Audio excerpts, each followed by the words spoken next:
Halo, Assalamualaikum warahmatullahi wabarakatuh. Saya Pramuditya Aji Gumelar, NIM 190512144043 dari S1 Sistem Informasi 2019A.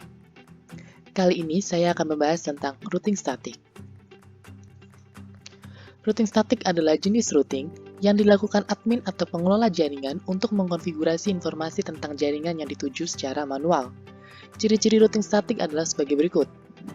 Jalur spesifik ditentukan oleh admin jaringan. Pengisian tabel routing dilakukan secara manual oleh admin jaringan. Penggunaan routing statik dalam sebuah jaringan yang kecil tentu bukanlah suatu masalah.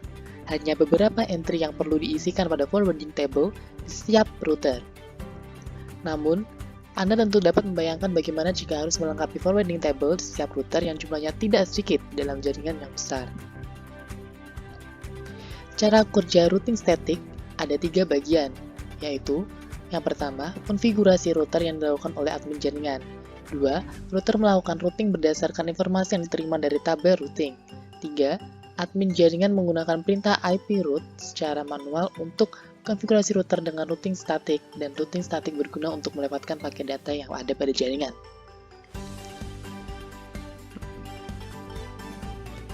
Cara kerja routing statik ada 3 bagian, yaitu konfigurasi router yang dilakukan oleh admin jaringan. Router melakukan routing berdasarkan informasi yang diterima dari tabel routing. Admin jaringan menggunakan perintah IP router secara manual untuk konfigurasi router dengan routing statik, dan routing statik berguna untuk melewatkan paket data yang ada pada jaringan. Ada beberapa parameter yang ada pada routing, yakni destination adalah alat tujuan dan network mask, dan biasanya diisi dengan 0.0.0.0/0 untuk semua jaringan. Gateway adalah datagram yang dapat dicapai melalui antarmuka. Private source adalah alamat tujuan paket dan meninggalkan router melalui alamat IP. Distance 0-255 adalah jarak administrator jaringan dari router. Keuntungan dari router statik meringankan kinerja prosesor router. Tidak ada bandwidth yang digunakan untuk pertukaran informasi dari tabel isi routing. Tidak ada bandwidth yang digunakan untuk pertukaran informasi dari tabel isi routing pada saat pengiriman paket. Routing statik lebih aman dibandingkan routing dinamis. Routing statik kebal dari segala usaha hacker untuk men-spoof dengan tujuan membajak traffic. Sedangkan kerugiannya yaitu administrator jaringan harus mengetahui semua informasi dari masing-masing router yang digunakan. Hanya dapat digunakan untuk jaringan berskala kecil. Administrasinya cukup rumit dibanding routing dinamis, terlebih jika banyak router yang harus dikonfigurasi secara manual. Rentan terhadap kesalahan saat entry data routing statik yang dilakukan secara manual.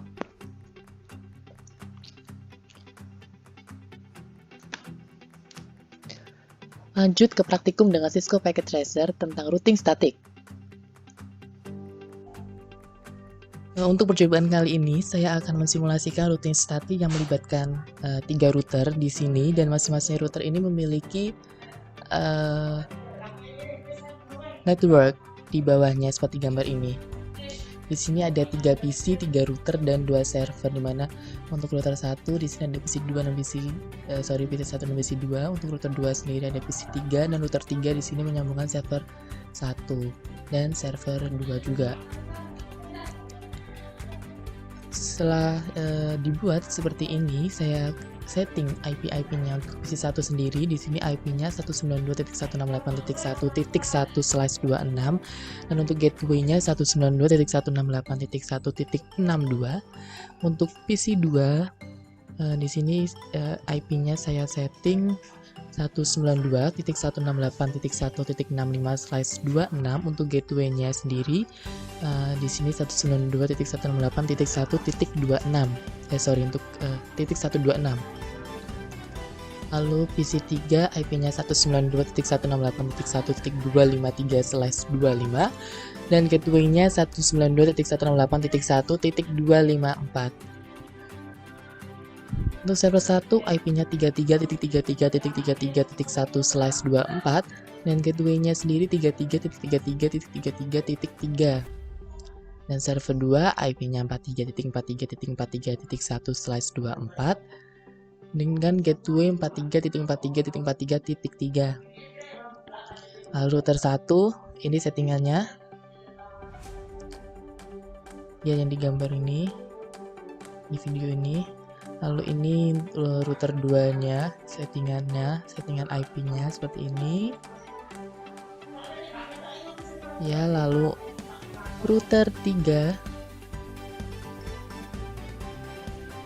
Oke, seperti itu ini ya. Setelah tersetting semuanya, lalu saya isi tabel routing statiknya pada setiap tiap routernya seperti gambar di samping ini. Untuk router 1 sendiri di sini ada 3 ya. Ini ya di sini mengkonfigurasikannya dulu di sini. Mencet aja config, lalu ada statik ini dia network. Kita isi sesuai dengan tabel di samping. Isi 192.168.1.128. Untuk netmasknya, untuk masknya ini 255.128.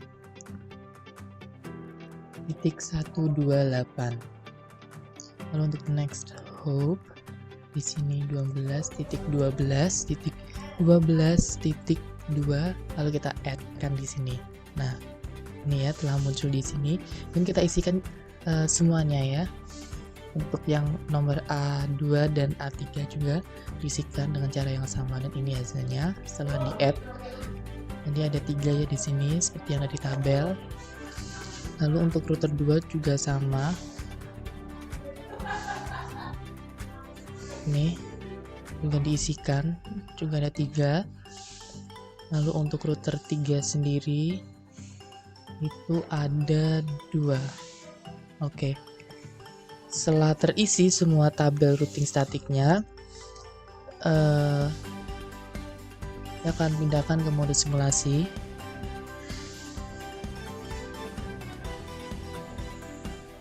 Lalu edit filternya ini kita pencet yang ICMP aja, yang kita cetak yang ICMP aja. Skenario pertama saya akan kirimkan pakai sampel PDU-nya ini dari PC1 ke PC2. Kita lihat, kita jalankan.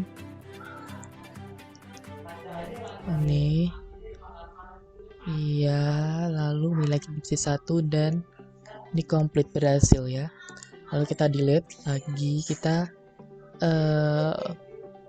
bikin skenario lain di sini dari PC1 ke PC3. Kita jalankan. Oke. Sehingga lalu kembali ke router 2, lalu ke router 1 dan kembali ke PC1. Ya, ini berhasil dan komplit. Oke, lalu skenario selanjutnya saya akan kirimkan sampel PDU-nya dari PC1 ke server 1. Kita coba jalankan di sini.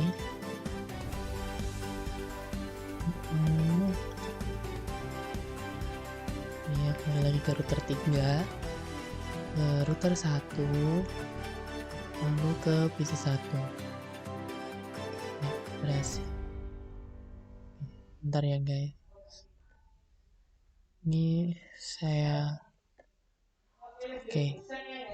supaya nggak terlalu rame. Oke, kita delete skenario yang ini, lalu kita buat skenario lainnya, yaitu saya akan coba dari PC1 ke server 2. PC1 server 2 kita jalankan. Ya, router 1 lalu ke router 3.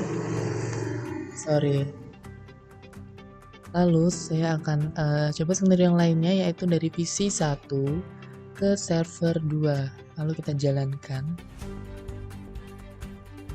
Ini ke router 1 ke router 3 ke server 2. Kembali lagi ke router 3. Iya, router 1 dan kembali lagi di PC1. Apakah ini berhasil? Ya, berhasil dan komplit.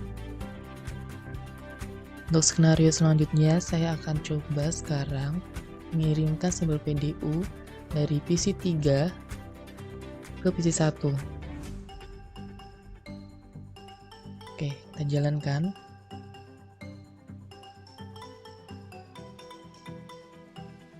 Ya, PC 1 berhasil. Apakah bisa kembali lagi ke PC 3? Mengembalikannya ke PC 3 dan oke, berhasil juga dan komplit.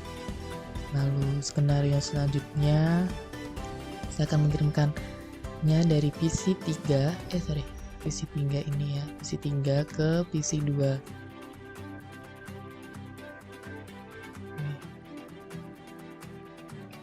Ya, PC 2 menerima lalu mengembalikannya ke PC 3 dan berhasil diterima juga kembali ke PC 3 dan komplit ya berarti ini. Lalu yang selanjutnya PC 3 ke server 1 dan jalankan. Biar tertinggal lalu ke server 1 berhasil ya, lalu mencoba mengembalikan ke PC 3 ya, dan berhasil juga. Selanjutnya PC 3 ke server 2.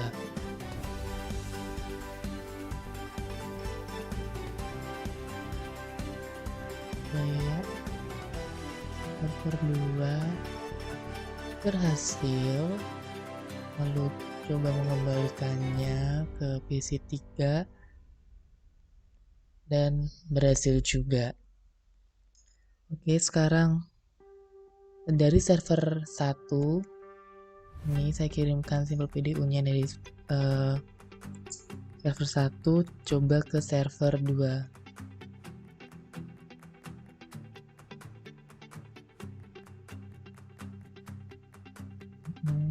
Lalu baru tertinggal dan balik lagi di server 1 berhasil.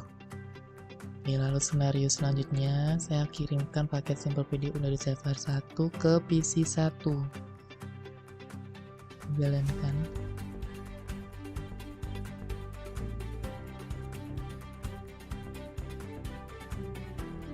Ya, balik lagi ke server 1. Apakah berhasil? Ya, berhasil, komplit ya. Lalu selanjutnya dari server 1 ke PC 2.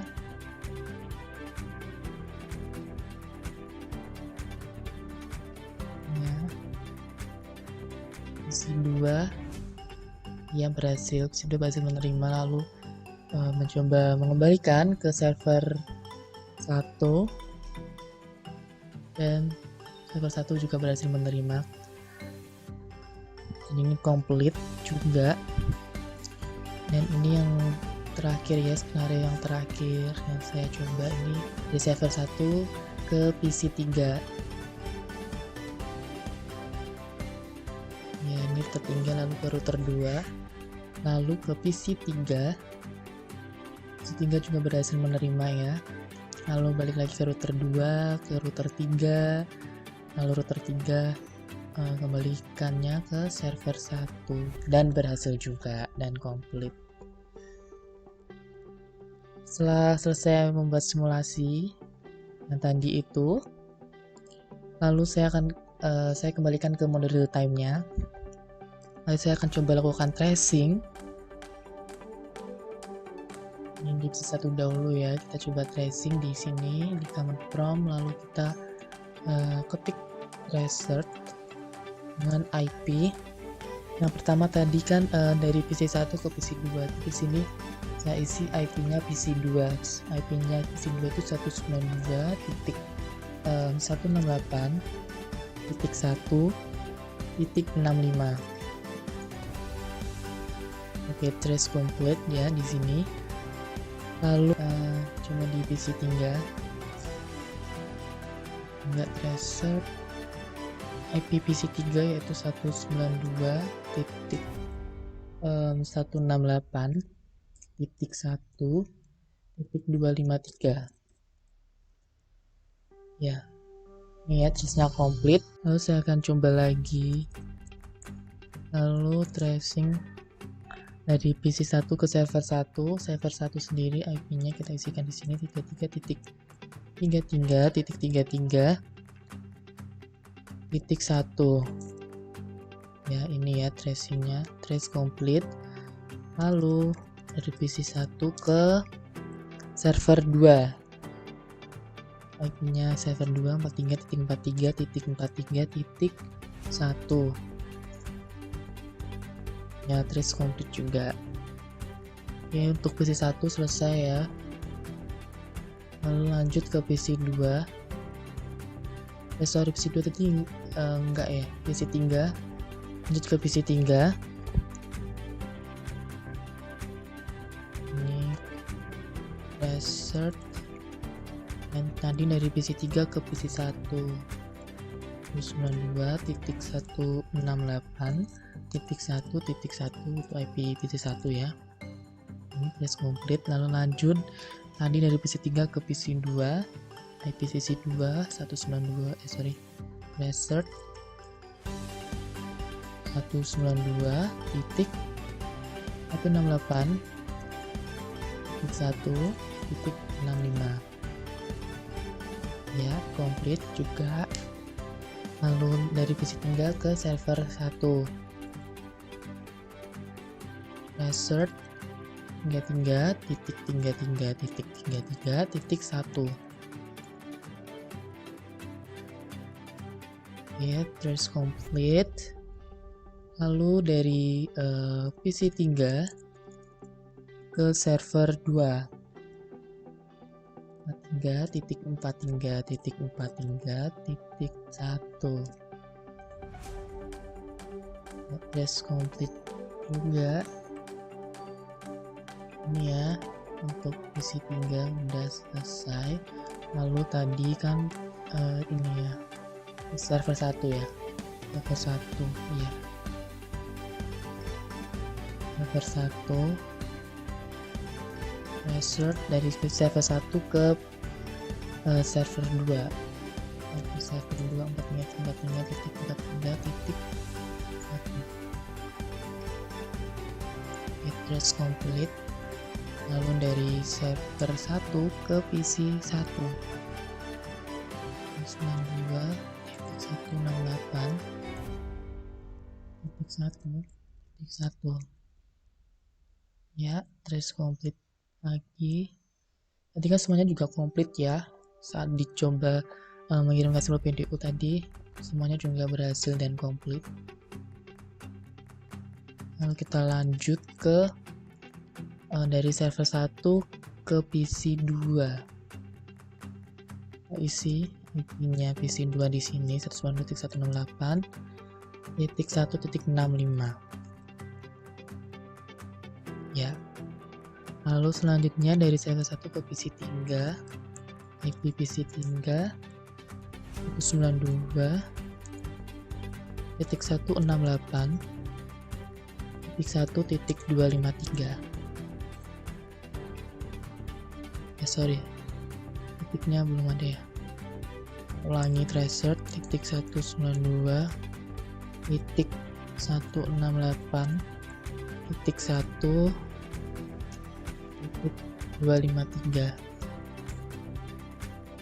Oke, komplit, selesai sudah untuk simulasi kali ini, untuk simulasi routing statik di Cisco Packet Tracer. Sekian pembahasan dari saya, semoga video ini bermanfaat. Terima kasih dan sampai jumpa.